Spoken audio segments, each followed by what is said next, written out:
Earlier this year, we reviewed a 2021 Toyota Tundra, and I'll be honest, when we did that video, we kept asking ourselves, why are we doing this? Hasn't this car pretty much been the same for 13 years?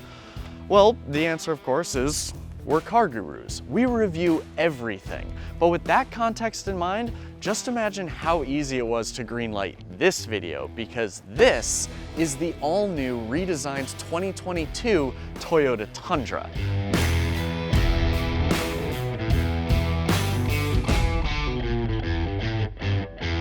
And when I say all new, I mean all new. New suspension, new frame, new hood panel, new door panels, new transmission, and crucially, new engine. Now, Toyota still sells the Tundra in SR, SR5, Limited, Platinum, 1794, and TRD Pro trims. We're gonna look at pretty much all of those today. But let's start with that engine, because I know that's why we're all here. Now, gone is the V8. Oh, I wonder who could have predicted that. Next year, we're getting an all-new Tundra with a new platform, new engines, most of us, to be honest. In its place is a twin-turbo 3.5-liter V6. Despite the two-cylinder penalty, the new engine delivers 8 more horsepower for a total of 389 and 78 more pound-feet of torque for 479 pound-feet. That is a lot. Also new, a hybrid version of that twin-turbo V6. Wait, did someone predict that? Maybe even a hybrid. I mean, this is Toyota we're talking about. Even better, the hybrid packs a ton more power, 437 horsepower, 583 pound-feet. Now, we're sure that plenty of people are gonna have questions about those V6 engines and their reliability, largely because the V8, for all its faults, it developed a very strong reputation. So tell us what you think in the comments section below. We want to hear from you on this topic. Managing that power is a new 10-speed automatic transmission that replaces the old 6-speed. Toyota hasn't announced fuel economy figures yet, but between the 10-speed transmission and the V6 engines, we can expect that fuel economy will see a notable tick in the right direction.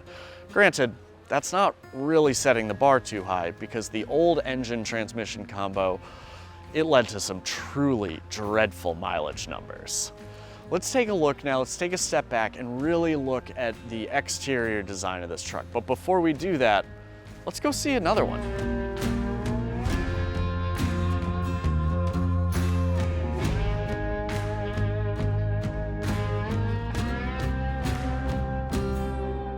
This one is a limited trim and it's red. You know I like that. Other things I like are these great looking, slim, high mounted headlights, particularly how they blend in with the rest of the lighting structure here. And we also have these little lights down here, and they're hidden under this massive grille that has this grille surround that kind of makes me think of Sam Elliot when he's feeling extra confident about that mustache.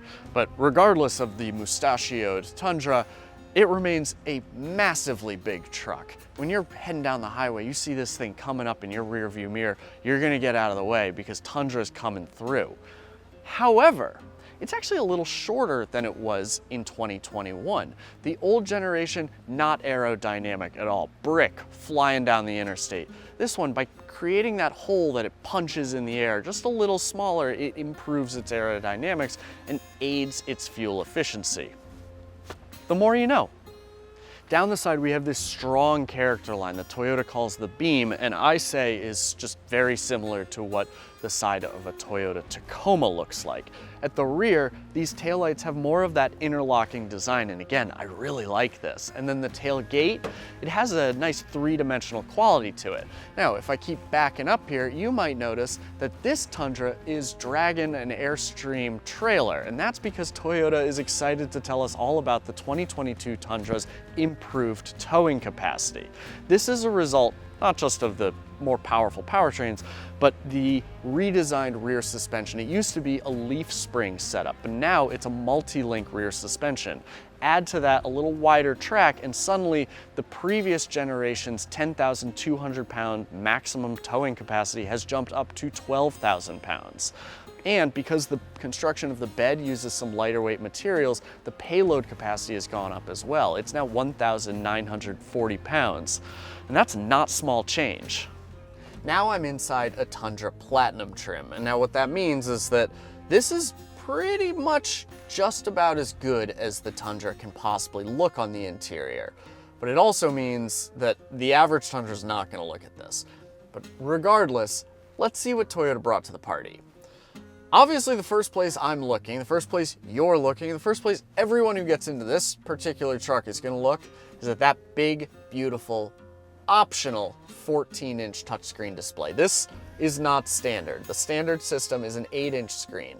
But if you're lucky enough to get this one, I think you're going to be impressed. Not only is it big and beautiful and crisp, but you can tell it's very fast. And those buttons are really big, which is nice because the downside of a touchscreen display is that you have to take your eyes off the road to use it. So the bigger the button, the more safe it's going to be. There's also an available 12.3-inch digital customizable driver information display. And this looks great. It looks like what we find in a lot of other cars on the road.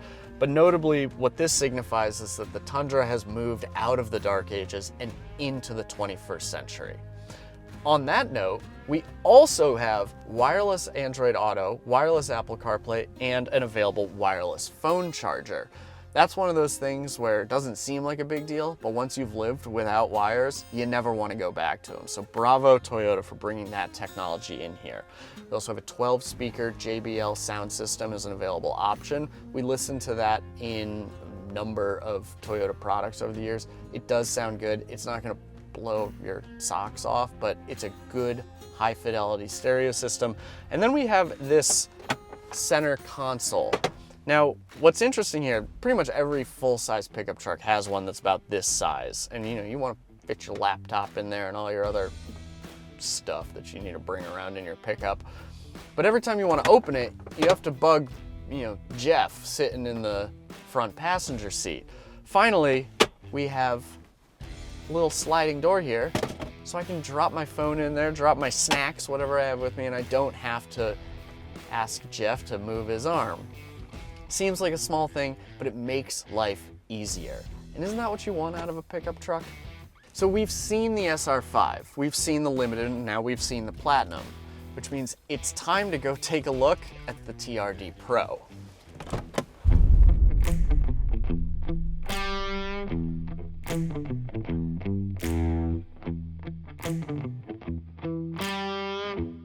This orange monster, this is the TRD Pro trim. Now you don't have to order it in this color orange, but you can if you want to. One of the first things I see when I look at this truck is this light bar here, that's specific to the TRD Pro, and these clearance lamps. There's 3 across the middle and 1 on each fender.